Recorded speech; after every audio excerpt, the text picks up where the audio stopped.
Anaaf jireenya koof gatii kallaatuun si qofa jira. Bu'aa isa gara koof toora gaddise maaliifan joora. Yoomuu guutuun ta'u burqaan iyyaane madda kee keessaa. Tasaa ofiin nukkusu keessa laphee koo situ naaf jisa. Dhaabi harka koo eegi lubbuu koo qofaan danda'u cimsi lafee koo. Yesuusiinani hundumaa mo'aa humna naaf ta'e situ naga'a. Dhaabi harka koo eegi lubbuu koo qofaan danda'u cimsi lafee koo. Gooftaa siinani hundumaa mo'aa humna naaf ta'e situ naga'a.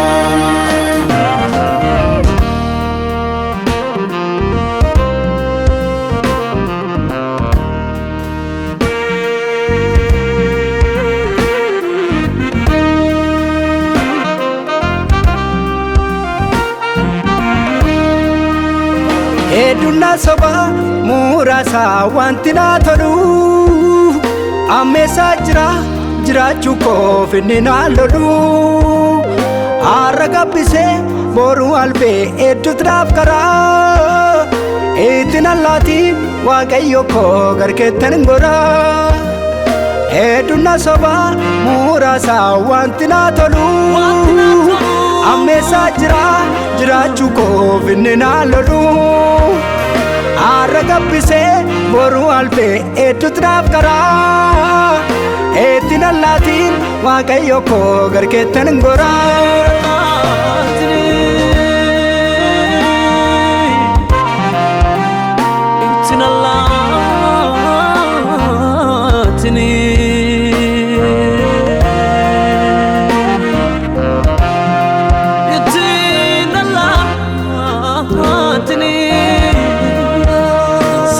Dhiisee deemu haalootaan udhaame an miti kan lafa kaayyoonaan uumame.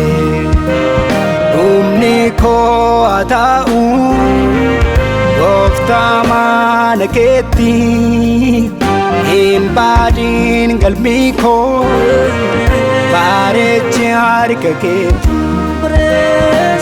Dhiisee deemu haalootaan udhaame an miti kan lafa kaayyoonaan uumame. Dhumni koo haa ta'u Yesuus mana keetti hin baadiin qalbii koo bareechi harka keetti. Dhaabi harka koo eegi lubbuu koo qofaan danda'u cimsi lafee koo. Yesuusiinani hundumaa mo'aa humna naaf ta'e situ naga'a. Dhaabi harka koo eegi lubbuu koo qofaan danda'u cimsi lafee koo. Gooftaa siinani hundumaa mo'aa humna naaf ta'e situ naga'a.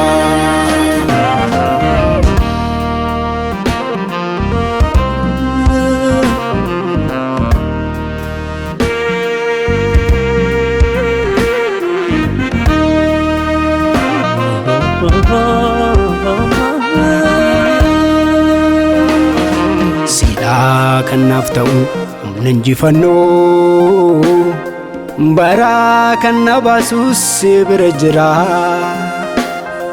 Namoonni si'ati hojii hamootaa arrabni lallaafaan na gowwoomseera.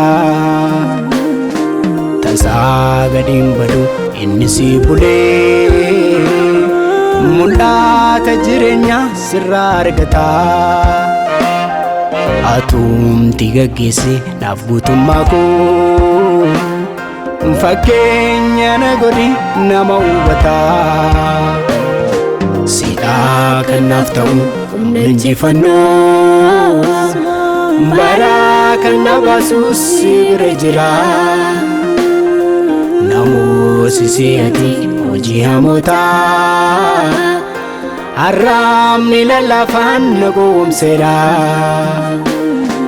tasaa gadiin badu inni si bulee mul'ata jireenyaa sirraa argata atumti gaggeesse naaf guutummaa koo fakkeenya na godhi nama hubataa